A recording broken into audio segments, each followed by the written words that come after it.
Off the coast of Anglesey lies the tidal island of Ynysllanddwyn, with its magnificent beaches and stunning scenery.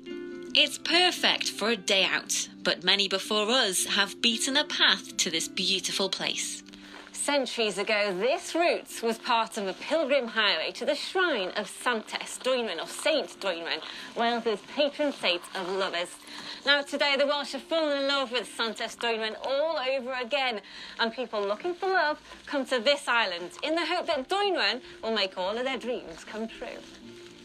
The ruins of a church named after her still lie in the middle of the island, and throughout the ages it's become a shrine for pilgrims, hoping that St Dwynwen will help them with matters of the heart.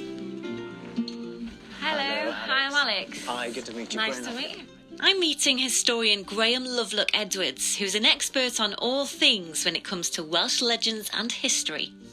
It's certainly a beautiful place here, Graham, but not exactly what you would think of when you conjure up Love Island, is it? It definitely lacks some of the sort of Caribbean feel. Definitely, it's freezing here.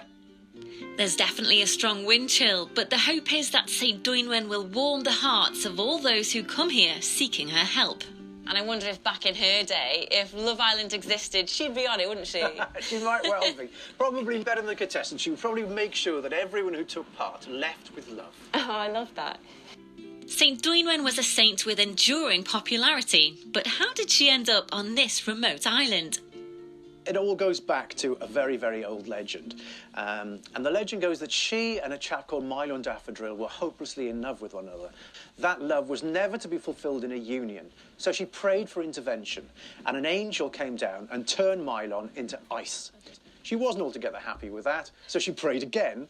This time, God said he would release her from the binds of a hopeless love. He would release Milo from his icy tomb, but only on condition that she would never marry, dedicate the rest of her life to the church, and agree to be God's emissary to lovers here in Wales. So why is she so popular again now? I think the modern version of her has come about because of two different things that are sort of happening at the same time. The first is there is a massive resurgence in Wales for Welsh identity. We've also got the most recent miracle, which is, of course, social media, where if you have an idea or a thought or a picture, you just share it on there. So even if you've never heard of St Dwynwen, you probably are at least aware of the fact that there is a patron saint of Welsh lovers just from that. Traditionally, lovers would visit her well or shrine to discover the identity of future partners or to test if love would last.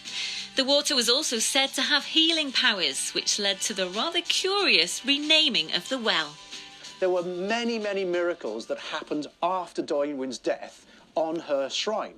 And one of the most famous happened in the 14th century. A woman came here who, and I'm quoting, with face full of warts, who took the waters, prayed, and the following morning her face was completely clear of warts, and it made this place such a popular place for pilgrimage.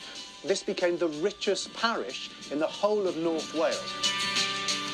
As you'd expect after all these centuries, there are different theories about the location of the well. Graham believes it's at the bottom of this hill, and sure enough, there is indeed a spring on this spot. It would be nice to think that pilgrims once found cures here, but I don't think I'll be sampling the waters today. So this is the famous well, is it? Absolutely. Well, this is where all the miracles happened. And these holy waters, and I really wouldn't recommend doing this now, was what people would drink to find the love of their life, to cure themselves of skin complaints. I mean, any number of miracles. And it's still flowing, isn't it? Slowly, just slowly down. Oh, you can see, and it's very clear. So it's definitely still being fed by the spring that spread it all this time. No. It's not on modern maps. The map I've got that helped me find it is from the 1800s. Really? And it's marked on that, but nothing more recent. Well, maybe we shouldn't tell anyone about it. Shh, yeah, I know. Let's not put it on national television.